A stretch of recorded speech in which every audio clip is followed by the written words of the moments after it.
श्री पद्म पुराण में वर्णित श्री माघ मास महात्म्य कथा।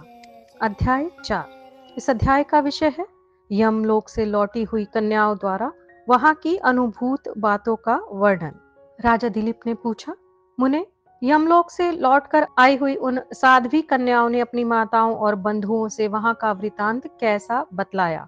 पापियों की यातना और पुण्य आत्माओं की गति के संबंध में क्या कहा? मैं पुण्य और पाप के शुभ और अशुभ फलों को विस्तार के साथ सुनना चाहता हूँ। वशिष्ठ जी बोले, राजन, कन्याओं ने अपनी माताओं और बंधुओं से पुण्य पाप के शुभाशुभ फलों के विषय में जो कुछ कहा था वह ज्यों का त्यों तुम्हें बतलाता हूँ। कन्याओं ने कहा, माताओं, यमलोक बड़ा ही घोर और भय उत्पन्न करने वाला है। वहां सर्वदा चारों प्रकार के जीवों को विवश होकर जाना पड़ता है। गर्भ में रहने वाले अथवा जन्म लेने वाले शिशु, बालक, तरुण, अधेड़, बूढ़े, स्त्री, पुरुष और नपुंसक सभी तरह के जीवों को वहां जाना होता है। वहां चित्रगुप्त आदि समदर्शी एवं मध्यस्थ सत्पुरुष मिलकर देहधारियों के शुभ और अशुभ फल का विचार करते हैं। इस लोक में जो शुभ कर्म करने वाले कोमल हृदय तथा दयालु पुरुष हैं, वे सौम्य मार्ग से यमलोक में जाते हैं। नाना प्रकार के दान और व्रतों में संलग्न रहने वाले स्त्री पुरुषों से सूर्य नंदन यम की नगरी भरी है। माघ स्नान करने वाले लोग वहां विशेष रूप से शोभित होते हैं। धर्मराज उनका अधिक सम्मान करते हैं। वहां उनके लिए सब प्रकार की भोग सामग्री सुलभ होती है। माघ स्नान में मन लगाने वाले लोगों के सैकड़ों हजारों विचित्र विचित्र विमान वहां शोभा पाते हैं। इन पुण्यात्मा जीवों को विमान पर बैठकर आते देख सूर्य नंदन यम अपने आसन से उठकर खड़े हो जाते हैं और अपने पार्षदों के साथ जाकर उन सब की आगवानी करते हैं। फिर स्वागत पूर्वक आसन दे, पाद्य, अर्घ्य आदि निवेदन कर प्रिय वचनों से कहते हैं, आप लोग अपने आत्मा का कल्याण करने वाले महात्मा हैं, अतएव धन्य हैं, क्योंकि आपने दिव्य सुख की प्राप्ति के लिए पुण्य का उपार्जन किया है। अतः आप इस विमान पर बैठकर स्वर्ग जाइए। स्वर्गलोक की कहीं तुलना नहीं है। वह सब प्रकार के दिव्य भोगों से परिपूर्ण है। इस प्रकार उनकी अनुमति ले पुण्यात्मा पुरुष स्वर्गलोक में जाते हैं। माताओं तथा बंधुजन, अब हम वहां के पापी जीवों के कष्ट का वर्णन करती हैं। आप सब लोग धैर्य धारण करके सुने।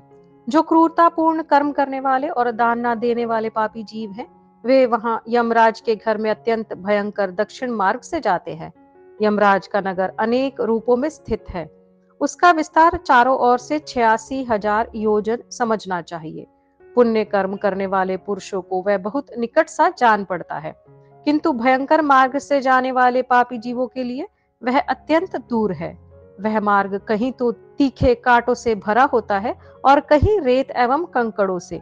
कहीं पत्थरों के ऐसे टुकड़े बिछे होते हैं जिनका किनारा छुरों की धार के समान तीखा होता है। कहीं बहुत दूर तक कीचड़ ही कीचड़ भरी रहती है। कहीं घातक अंकुर उगे होते हैं और कहीं कहीं लोहे की सुई के समान नुकीले कुशों से सारा मार्ग ढका होता है। इतना ही नहीं, कहीं कहीं बीच रास्ते में वृक्षों से भरे हुए पर्वत होते हैं, जो किनारे पर भारी जल प्रपात के कारण अत्यंत दुर्गम जान पड़ते हैं। कहीं रास्ते पर दहकते हुए अंगारे बिछे रहते हैं। ऐसे मार्ग से पापी जीवों को दुखित होकर जाना पड़ता है।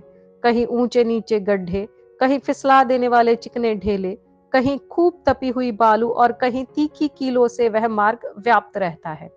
कहीं कहीं अनेक शाखाओं में फैले हुए सैकड़ों वन और दुखदाई अंधकार हैं, जहां कोई सहारा देने वाला भी नहीं रहता। कहीं तपे हुए लोहे के कांटेदार वृक्ष, कहीं दवानल, कहीं तपी हुई शिला और कहीं हिम से वह मार्ग आच्छादित रहता है। कहीं ऐसी बालू भरी रहती है जिसमें चलने वाला जीव कंठ तक धंस जाता है और बालू कान के पास तक आ जाती है। कहीं गर्म जल और कहीं कंडों की आग से यमलोक का मार्ग व्याप्त रहता है। कहीं धूल मिली हुई प्रचंड वायु का बवंडर उठता है और कहीं बड़े बड़े पत्थरों की वर्षा होती है। उन सब की पीड़ा सहते हुए पापी जीव यमलोक में जाते हैं। रेत की भारी वृष्टि से सारा अंग भर जाने के कारण पापी जीव रोते हैं। महान मेघों के भयंकर गर्जना से वे बारंबार थर्रा उठते हैं। कहीं तीखे अस्त्र शस्त्रों की वर्षा होती है, जिससे उनके सारे शरीर में घाव हो जाते हैं। तत्पश्चात उनके ऊपर नमक मिले हुए पानी की मोटी धाराएं बरसाई जाती हैं। इस प्रकार कष्ट सहन करते हुए उन्हें जाना पड़ता है। कहीं अत्यंत ठंडी, कहीं रूखी और कहीं कठोर वायु का सब ओर से आघात सहते हुए पापी जीव सूखते और रोते हैं। इस प्रकार वह मार्ग बड़ा ही भयंकर है। वहां राह खर्च नहीं मिलता, कोई सहारा देने वाला नहीं रहता। वह सब ओर से दुर्गम और निर्जन है। वहां और कोई मार्ग आकर नहीं मिला है। वह बहुत बड़ा और आश्रय रहित है। वहां अंधकार ही अंधकार भरा रहता है। वह महान कष्टप्रद और सब प्रकार के दुखों का आश्रय है। ऐसे ही मार्ग से यम की आज्ञा का पालन करने वाले अत्यंत भयंकर यमदूतों द्वारा समस्त पाप परायण मूढ़ जीव बलपूर्वक लाए जाते हैं। वे एकाकी, पराधीन तथा मित्र और बंधु बांधवों से रहित होते हैं। अपने कर्मों के लिए बारंबार शोक करते और रोते हैं। उनका आकार प्रेत जैसा होता है। उनके शरीर पर वस्त्र नहीं रहता। कंठ, ओठ और तालू सूखे होते हैं। वे शरीर से दुर्बल और भयभीत होते हैं तथा क्षुधा की आग में जलते रहते हैं। बलोन्मत्त यमदूत किन्हीं किन्हीं पापी मनुष्यों को चित्त सुलाकर उनके पैरों में सांकल बांध देते हैं और उन्हें घसीटते हुए खींचते हैं। कितने ही दूसरे जीव ललाट में अंकुश चुभाए जाने के कारण क्लेश भोगते हैं। कितनों की बाहें पीठ की ओर घुमाकर बांधी जाती हैं और उनके हाथों में कील ठोक दी जाती है। साथ ही पैरों में बेड़ी भी पड़ी होती है। इस दशा में भूख का कष्ट सहन करते हुए उन्हें जाना पड़ता है। कुछ दूसरे जीवों के गले में रस्सी बांधकर उन्हें पशुओं की भांति घसीटा जाता है और वे अत्यंत दुख उठाते हैं। कितने ही दुष्ट मनुष्यों की जिह्वा में रस्सी बांधकर उन्हें खींचा जाता है। किन्हीं की कमर में भी रस्सी बांधी जाती है और उन्हें गर्दनियां देकर इधर उधर ढकेला जाता है। यमदूत किन्हीं की नाक बांधकर खींचते हैं और किन्हीं के गाल तथा ओठ छेद कर उनमें रस्सी डाल देते हैं और उन्हें खींच कर ले जाते हैं। तपे हुए सींकचों से कितने ही पापियों के पेट छिदे होते हैं। कुछ लोगों के कानों और ठोड़ियों में छेद करके उनमें रस्सी डालकर खींचा जाता है। किन्हीं के पैरों और हाथों के अग्रभाग काट लिए जाते हैं। किन्हीं के कंठ, ओठ और तालुओं में छेद कर दिया जाता है। किन्हीं किन्हीं के अंडकोश कट जाते हैं और कुछ लोगों के समस्त अंगों की संधियां काट दी जाती हैं। किन्हीं को भालों से छेदा जाता है, कुछ बाणों से घायल कर दिए जाते हैं और कुछ लोगों को मुद्गरों तथा लोहे के डंडों से बारंबार पीटा जाता है और वे निराश्रय होकर चीखते चिल्लाते हुए इधर उधर भागा करते हैं। प्रज्वलित अग्नि के समान कांति वाले भांति भांति के भयंकर आरों और भिंदी पालों से उन्हें विदीर्ण किया जाता है और वे पापी जीव पीप तथा रक्त बहाते हुए घाव से पीड़ित होते और कीड़ों से डसे जाते हैं। इस प्रकार उन्हें विवश करके यमलोक में ले जाया जाता है। वे भूख प्यास से पीड़ित होकर अन्न और जल मांगते हैं। धूप से बचने को छाया के लिए प्रार्थना करते हैं और शीत से व्यथित होकर तापने के लिए अग्नि मांगते हैं। जिन्होंने उक्त वस्तुओं का दान नहीं किया होता, वे उस पाथेय रहित पथ पर इसी प्रकार कष्ट सहते हुए यात्रा करते हैं। इस प्रकार अत्यंत दुखमय मार्ग से चलकर जब विपरीत लोक में पहुंचते हैं, तब दूत उन्हें यमराज के आगे उपस्थित करते हैं। उस समय वे पापी जीव यमराज को भयानक रूप में देखते हैं। वहां असंख्यों भयानक यमदूत जो काजल के समान काले, महान, वीर और अत्यंत क्रूर होते हैं, हाथों में सब प्रकार के अस्त्र शस्त्र लिए मौजूद रहते हैं। ऐसे ही परिवार के साथ बैठे हुए यमराज तथा चित्रगुप्त को पापी जीव अत्यंत भयंकर रूप में देखते हैं। उस समय भगवान यमराज और चित्रगुप्त उन पापियों को धर्मयुक्त वाक्यों से समझाते हुए बड़े जोर जोर से फटकारते हैं। वे कहते हैं, ओ खोटे कर्म करने वाले पापियों, तुमने दूसरों के धन हड़प लिए हैं और सुंदर रूप के घमंड में आकर पराई स्त्रियों के साथ व्यभिचार किया है। मनुष्य अपने आप जो कुछ कर्म करता है उसे स्वयं ही भोगता है। फिर तुमने अपने ही भोगने के लिए पाप कर्म क्यों किया? और अब अपने कर्मों की आग में जलकर इस समय तुम लोग संतप्त क्यों हो रहे हो? भोगो अपने उन कर्मों को, इसमें दूसरे किसी का दोष नहीं है। ये राजा लोग भी अपने भयंकर कर्मों से प्रेरित होकर मेरे पास आए हैं।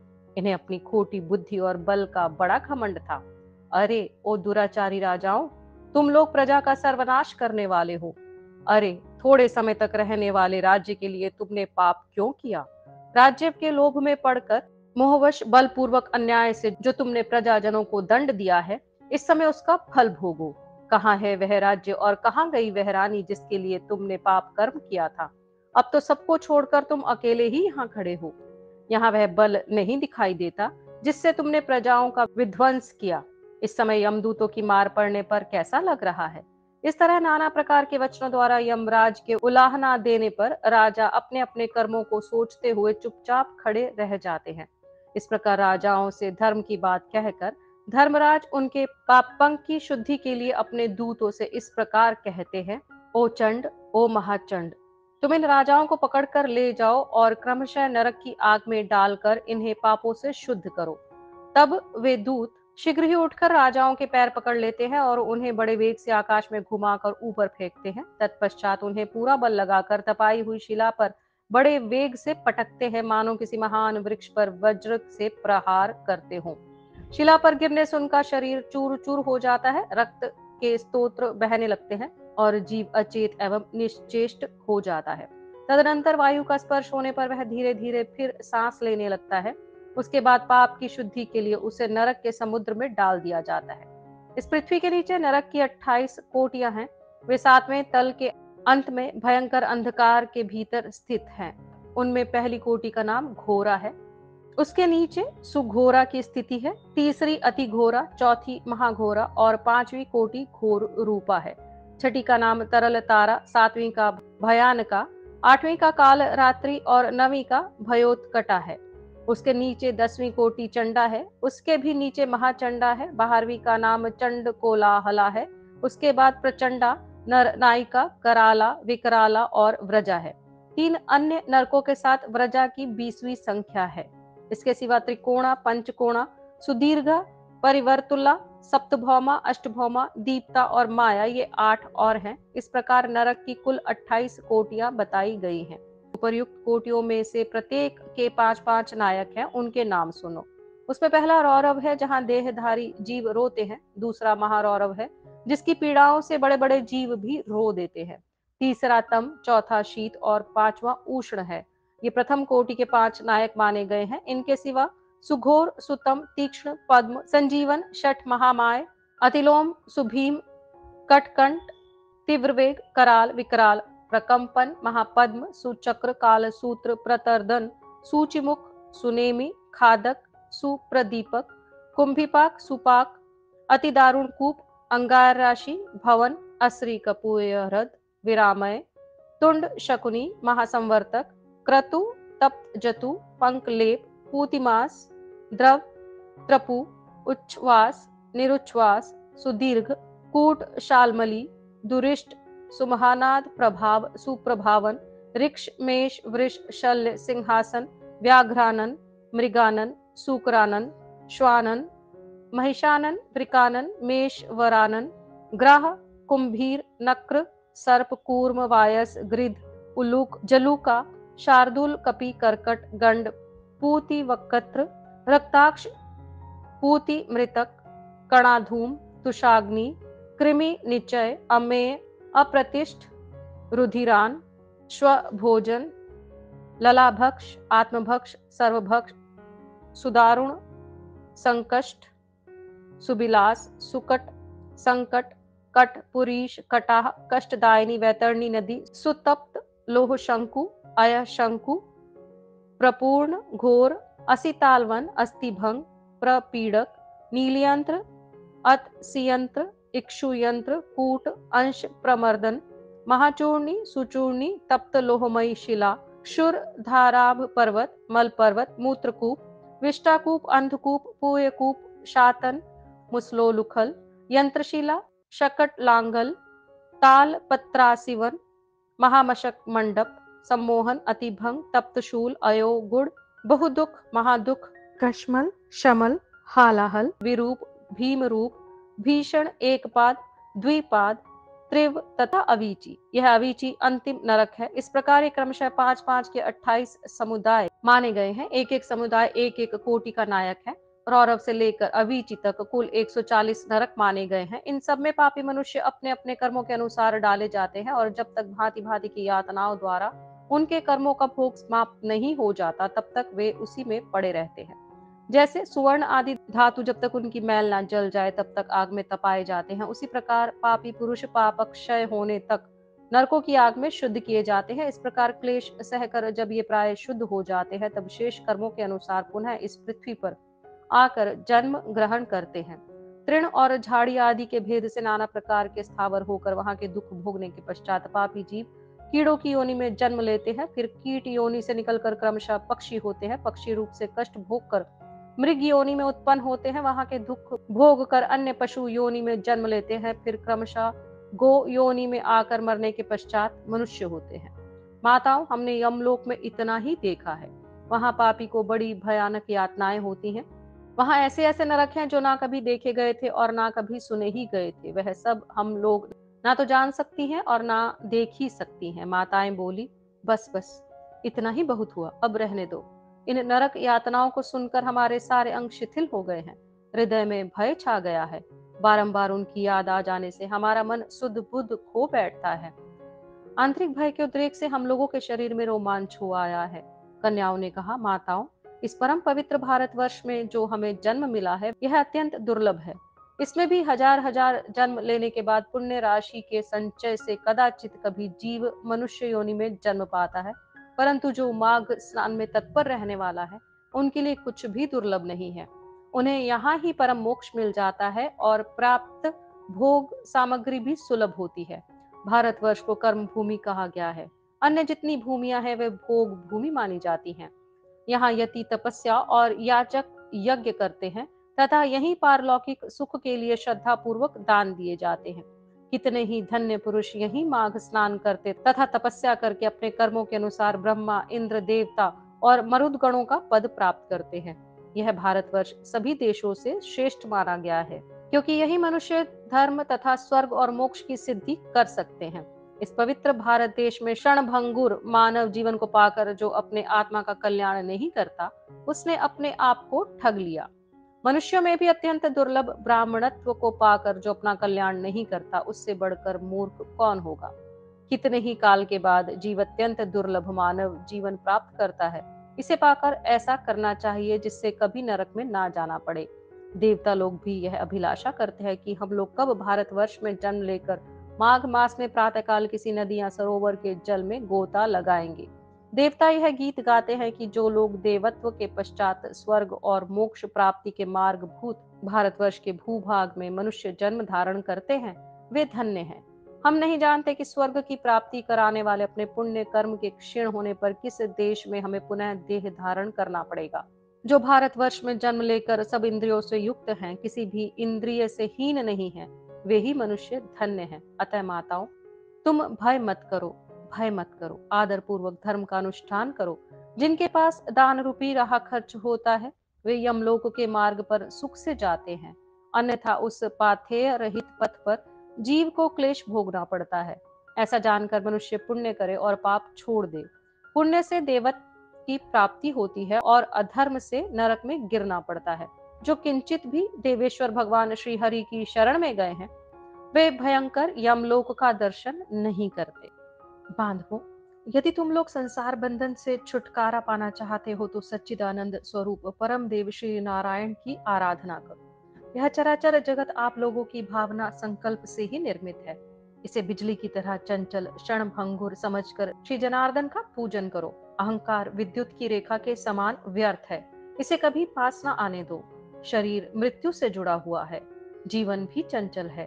धन राजा आदि से प्राप्त होने वाली बाधाओं से परिपूर्ण है तथा संपत्तियां क्षणभंगुर हैं।